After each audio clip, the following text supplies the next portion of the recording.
Drag dates all the way back to the world's most ancient civilizations. I'm talking the Incas, the Aztecs, the Egyptians. Basically, anyone that could build a pyramid also had a fierce walk. I mean, why do you think every man, woman, and eagle in ancient Egyptian art had a smoky eye? Now, drag was originally done in these ancient civilizations for tribal and religious ceremonies. It's pretty much how priests got started wearing muumuus. It wasn't until modern times that drag played a role in entertainment. And not just any entertainment. I'm talking about the bad bitch bard himself, Shakespeare. Back in this time, men dressed in drag to play women's roles. Although that was really less about drag and more about keeping women out of acting. Methinks that doth be some bullshit, Horatio. So for a long time, the stage was pretty much the only place drag was acceptable. It wasn't until the 18th century in England that drag performers started to express themselves outside the theater. They met at private residences where they could safely dress as their female alter egos, and those places became known as Molly houses. And it was at these Molly houses where the first prominent drag queen was born, Princess Seraphina.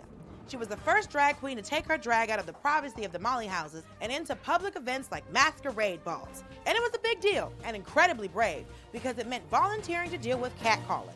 Now, while 18th century England gave us drag queens, 19th century America gave us drag balls. It's the only time queens colonized the country and made it better.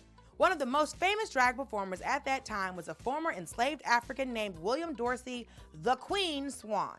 Dorsey slayed so hard, he went on to become a pioneer of modern ballroom culture. Now, there are no existing photos of the queen herself because how dare you? She was too glamorous to have her image captured by you peasants? No. But for reference, historians believe her look was probably something like this. Now, that is fashion. Come through, Bridgerton. America's drag balls brought the culture to the next level.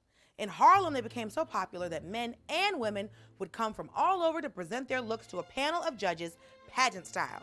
And you know, there's something comforting in knowing that even hundreds of years ago, people were telling someone to their face that they were a messy bitch whose outfit is trash.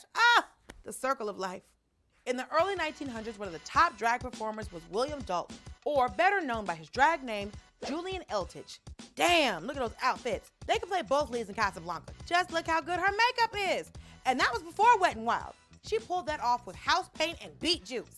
Julian was able to take her drag mainstream by performing on Broadway and even in front of King Edward VII. I mean, of course he liked it. That dude could rock a cape. In fact, the king was so impressed, he gifted Julian with a bulldog, which personally, I don't think is a great prize. I prefer trophies that don't need to shit 3 times a day. Drag balls then exploded throughout the 1920s and 30s.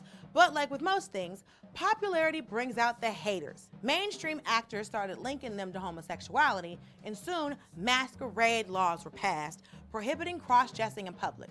And you know what that meant? That's right, the Harry Styles World Tour was canceled. Due to these laws, drag went underground again, and it wasn't until the late 80s that it returned to the mainstream. But when it came back, it came back in a big way. Drag performers were featured in major motion pictures, including one of the best-known sisters of the silver screen, Divine, who starred in the movie Hairspray and was the inspiration for the Disney character Ursula. Damn! Curvy, incredible singing voice, and impeccable taste? Are you sure we're not talking about me? Thanks to all these brave drag performers, today we have hit shows featuring drag queens, and we have a good reason to eat a meal as beautiful as brunch. So to all the outraged conservatives trying to drag through the mud, open a history book. Now, I know you hate those, but now they have pictures.